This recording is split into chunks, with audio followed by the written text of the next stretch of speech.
Қазақстан облысының әкімі Ахметов Даниял Кенжетайұлымен онлайн байланыс арқылы қатысып отыр. Сондай-ақ бүгінгі Zoom платформасы арқылы кездесуге облыстық және аудандық мәслихат депутаттары, құқық қорғау органдарының басшылары, аудандық бөлім басшылары, бақ өкілдері, аудандық ақсақалдар алқасының төрағасы, ірі кәсіпорын және шаруа қожалықтарының төрағалары және де ауыл тұрғындары қатысып отыр. Есеп берудің төмендегідей регламенті ұсынылады.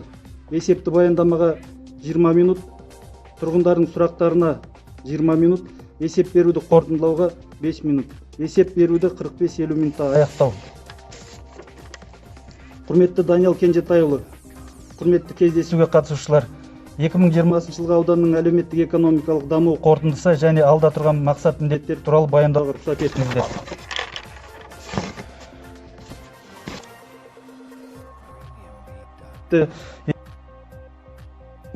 Азаматтардың қамтамасыз ету санитарлық эпидемиологиялық талаптар мақсатында жүргізіліп отыр.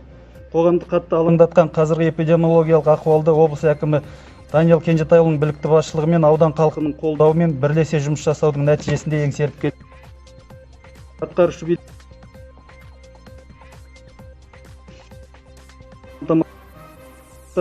нақты көрсеткіштерден хабар етсем деймін. Аудан экономикасының негізгі саласы ауыл шаруашылығынан ауыл көрсеткіштерге тоқталып өтемін. 2020 жылы ауыл шаруашылығындағы жалпы өнімнің көлемі 45 миллиард 483 миллион теңгені құрап, былтырғы жылмен салыстырғанда 2,5%-ға артығымен орындалды. Аудан аумағында 2325 шаруа қожалығы еңбек етсе, олардағы аудандағы мал шаруашылығы тұрақты дамудың нәтижесінде ірі қара 157.282 басқа, немесе 111,6%-ға өсім болған, қой мен ешкі 282.196 басқа, немесе 104,3%-ға өсім болған, жылқы 36.371 басқа жетіп, 108,7% өсімді көрсетті. Аудан бойынша 44.631 бас аналық ірі қара малдардың тұқымдық түрлендіру жұмыстары жүргізіліп, нәтижесінде тұқымдық түрлендіру жүргізілген аналық мал санының үлесі 48,1% құрады. Ауданда тіркелген 45 асыл тұқымды шаруашылықтың жылқы, 11 қой, 24 ірі қара малын өсіру бағытындағы жұмыстарын жасалған. Шаруашылық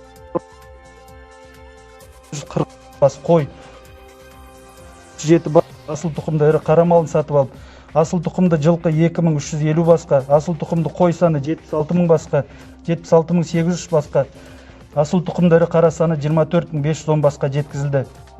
Аудандағы малмен айналысатын шаруашылықтар өткен жыл мемлекеттен 1 миллиард 350 миллион теңгенің субсидия алуға қол жеткізді. 2019 жылмен салыстырғанда субсидия көлемі 10%-ға артқан.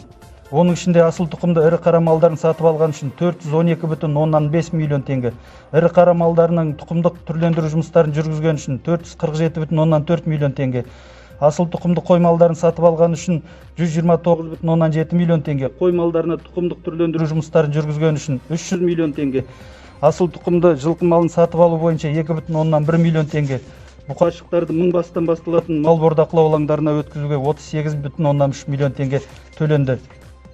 Өткен жылы ауыл шаруашылығы саласы бойынша 2 миллиард 560 миллион теңгенің 204 жобасы несиелендірілді.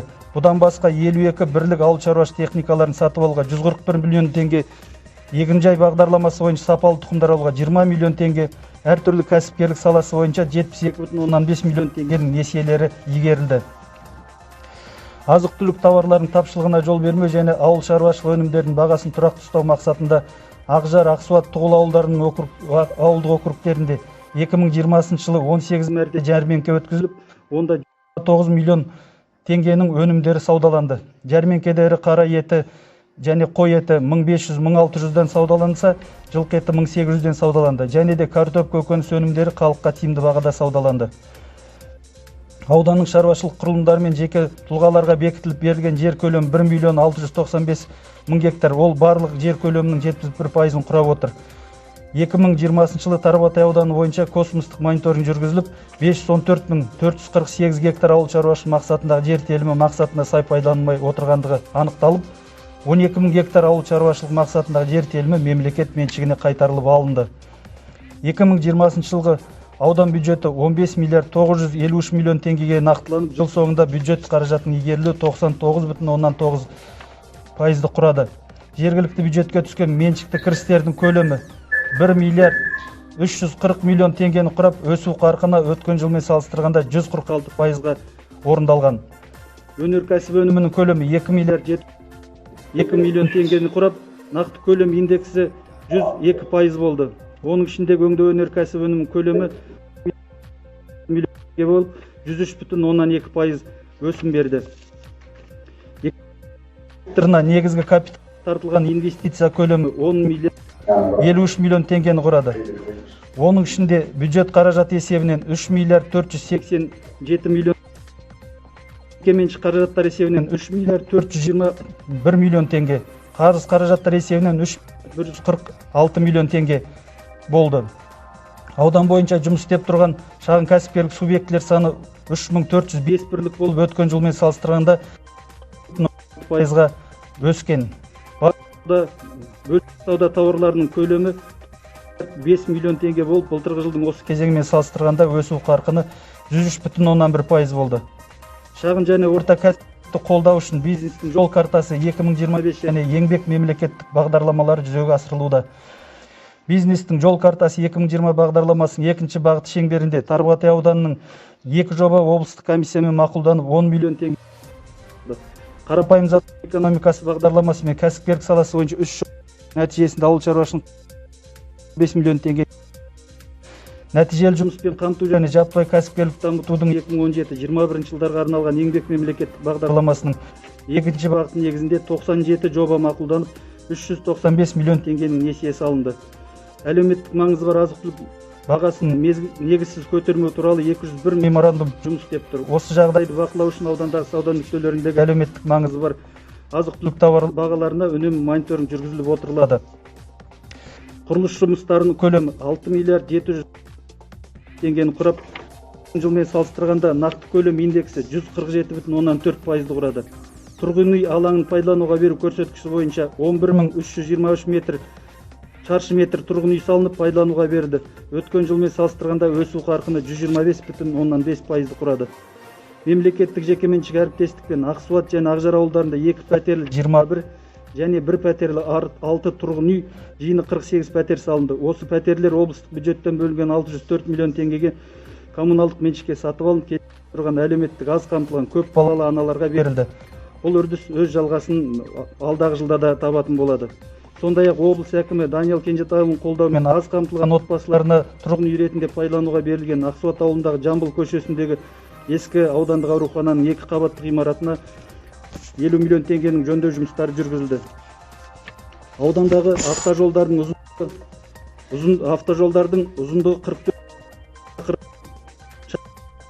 жөнделіп, оған 670 миллион теңге бөлініп, 120 адам уақытша жұмыспен қамтылды. Таза ауыз сумен қамтамасыз ету бойынша жыл басында ауданда 45 елді мекен таза ауыз сумен қамтамасыз етіліп, ол барлық елді мекеннің 75%-ын құраған болса, 2020 жылы Ақмектеп, Екпін ауылдарында жаңадан су құбыры салынып, Маңырақ ауылының су құбыры желілері қайта жаңғырту жұмыстары жүргізілді. Одан өзге Айнабастау, Алғабас, Ақжал, жол құрылыс елді мекендеріне блок модульді станциялар орнатылды. Осы жобаларға бөлінген қаражат көлемі 812,2 миллион теңге құрады. Нәтижесінде аудандағы 52 елді мекен таза сумен қамтамасыз етіліп, қамтылу 95,5 пайызды құрады. 2020 жылы кабельменен кең жолақты шыны талшықты интернет байланыс жүйесі Тарбағатай ауданы бойынша 8 ауылдық округтеріне Екпін, Жетарал, Көкжыра, Құйған, Құмкөл, Маңырақ, Ойшылық, Қабанбай және осы округтерге қарасты 11 елді мекендерге Аққала, Серіктес, Асусай, Қамысты, Босша, Танамырза, Есім, Жалаңаш, Жамбыл, Шорға, Қарғыба барлығы 19 ауылға тартылды. Тартылған шыны талшықты интернет желісінің ұзындығы 260 шақырымды құрайды. Шыны талшықты интернет желісі тиісінше сол 8 ауылдық округтың әкімшілік ғимараттарына, 8 дәрігерлік емханаға, 8 учаскелік пунктте және 19 мектепке тартылған. Алдағы уақытта осы аталған ауылдардың тұрғындарына толығымен интернет жүйесі беріледі. Осы жұмыстың негізінде ауданға құйылған инвестиция көлемі 543 миллион теңгені құраған. 2021 жылы осы жұмыстың екінші бөлігі бойынша аудан тұрғындарын интернет байланыс жүйесімен қамтамасыз етуге спутниктік және радио релелік желі арқылы актив, Билайн және Теле2 байланыс жүйелерін қосу арқылы қосуға жұмыстар жоспарлануда. ақпан наурыз айларында нақты аудан бойынша жұмыс жоспары бекіп, екінші этап жоспары жалғасады. Бүгінгі күнге Ахметбұлақ, Жаңаталап, Шолоғарда, Ақмектеп, Байтоғас ауылдарының жобасы әзір тұр. Жолаушылар тасымалымен ауданның 39 елді мекені қамтылған және жолаушылар тасымалдайтын аудан ішілік 12 маршрут халыққа қызмет көрсетеді. Аудан бойынша білім саласында 49 мектеп, 20 балабақша, 4 қосымша білім беру мекемелері жұмыс істейді. Аудан мектептерінде 8036 оқушы, 1442 қызметкер жұмыс атқаруда. Олардағы жоғары және бірінші санаттағы бар мұғалім үлесі 60%-ды құрайды.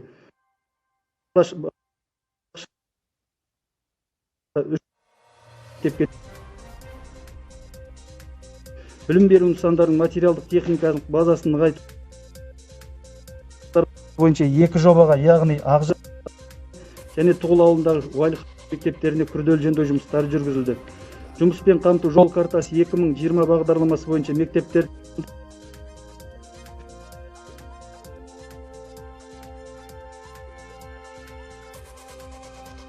қаражат есебінен сомасы 54 миллион теңгеге 30 мың дана оқулықтар мен оқу әдістемелік кешендер сатып алынды. Аудандағы барлық мектептер интернет желісіне қосылған. Аудан көлемінде тұрғындарға 2 аудандық аурухана, 28 дәрігерлік амбулатория, 2 фельдшерлік акушерлік пункт және 33 медициналық пункт қызмет көрсетеді.